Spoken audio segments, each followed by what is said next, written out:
Je voudrais parler ce soir de la vertu de justice qui vient ennoblir la volonté. La volonté, nous la découvrons dès que nous aimons quelqu'un.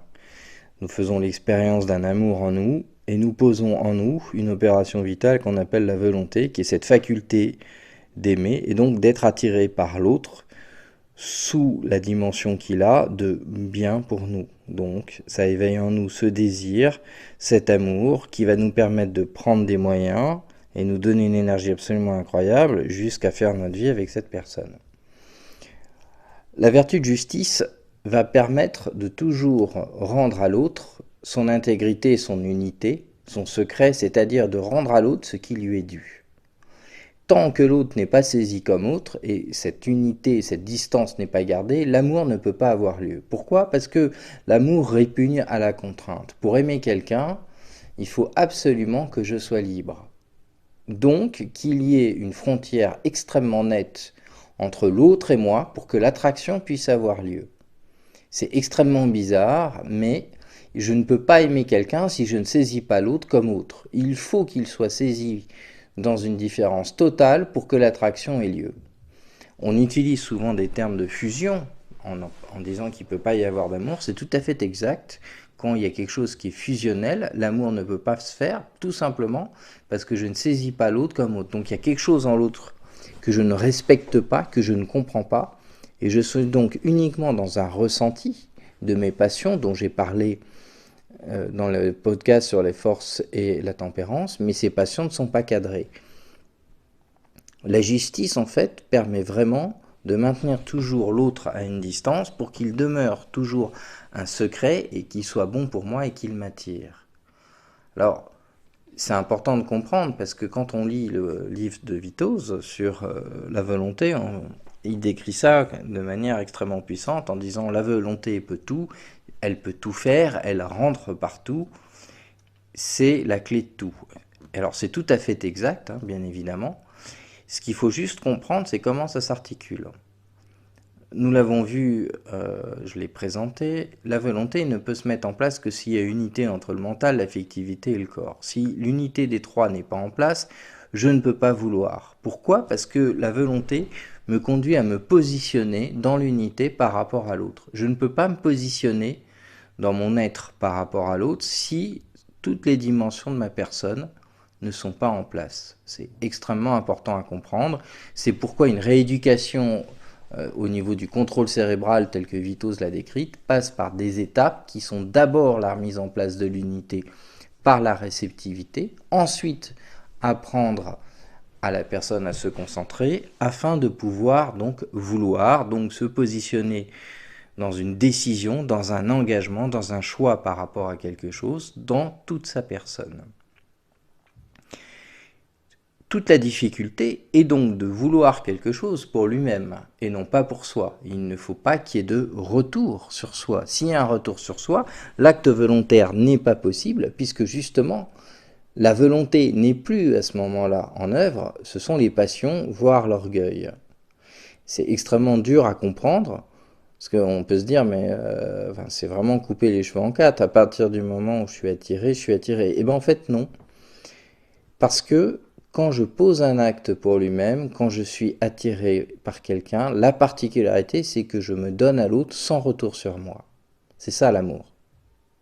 Et cela crée deux dimensions, celle de me donner à l'autre sans retour sur moi et celle de m'ouvrir et d'accueillir l'autre. Donc aussi de renoncer et de remettre en place ce qui en moi n'est pas en place. C'est d'ailleurs pour ça que nous parlons des vertus de force et de tempérance, qui, elle, gère immédiatement nos affectivités. La vertu de justice, portant sur la volonté, touche directement l'autre comme autre, donc on est sur une dimension totalement différente, qui est l'aspect spirituel. C'est vraiment l'amour spirituel, où je veux le bien de l'autre, je suis conduit à me donner à l'autre, et même à poser des sacrifices pour l'autre. C'est d'ailleurs souvent un des signes de l'amour. Donc cette volonté qui se met en place, qui est attirée par un bien, doit toujours avoir de manière extrêmement nette devant l'autre, devant soi, l'autre tel qu'il est pour pouvoir être attiré par lui. Or, les désordres que nous pouvons rencontrer, les traumatismes que nous avons, peuvent nous empêcher de voir l'autre tel qu'il est, mais au contraire, le voir à travers un certain nombre de prismes déformants, comme étant mauvais, comme étant agressif, comme étant quelque chose d'absolument nécessaire, et donc de plus du tout avoir de liberté par rapport à lui. Tant qu'il n'y a plus de liberté, et qu'il n'y a pas de liberté, il ne peut pas y avoir de don, et donc d'amour. La volonté, dans son acte posé, ne pourra pas le poser de façon gratuite.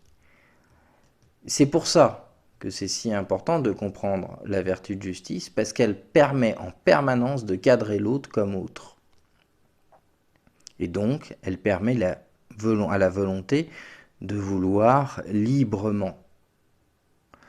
Quand je vais poser un acte volontaire, tel que Vitos le décrit, avec la définition de l'objet du vouloir, de la faculté de pouvoir le réaliser ou pas, donc la possibilité matérielle de l'accomplir, il va y avoir ensuite une dimension de savoir est-ce que cet acte est moralement bon pour vous ou pas. En clair, est-ce que en moi cet acte génère une unité ou au contraire, quand j'envisage, je ressens un désordre.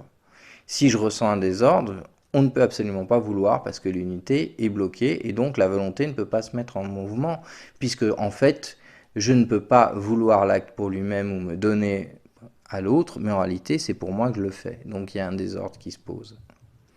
La volonté doit donc toujours être posée sur un objet et vouloir la chose pour elle-même et donc pas pour soi. C'est là où ça devient extraordinaire, c'est que quand je vais décider d'accomplir un acte, si effectivement la sincérité va permettre de le réaliser, et qu'il n'y a rien dans cet acte qui s'oppose pour moi au niveau moral, la volonté se met en place, il y a une sorte d'énergie incroyable qui se met en place pour réaliser l'acte, et rien, absolument rien, ne pourra le contrer.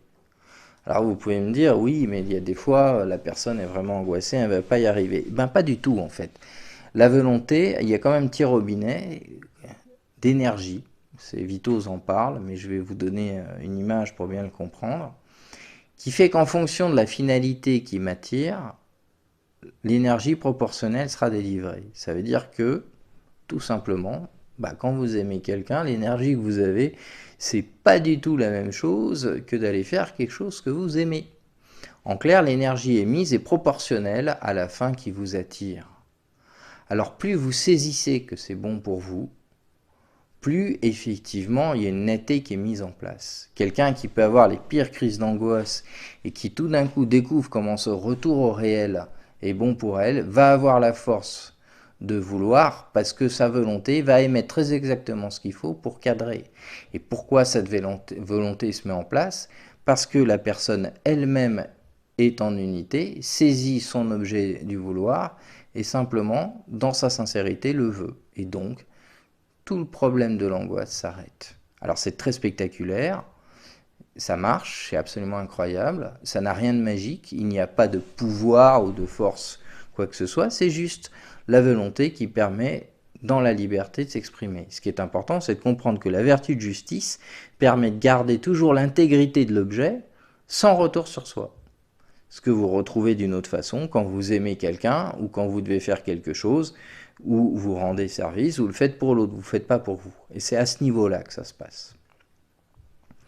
Voilà, alors je vous laisse faire ce petit topo, c'est rapide, j'en ferai d'autres bien évidemment, mais c'est une clé qui est fondamentale, puisque Vitos va vraiment appuyer sur l'importance de la volonté. Et du reste, dans les sessions, les personnes que je rencontre, il y a une très bonne partie qui se passe sur la volonté pour apprendre aux personnes à vouloir et donc à cadrer l'objet de leur vouloir et donc que la vertu de justice se mette en place en amont.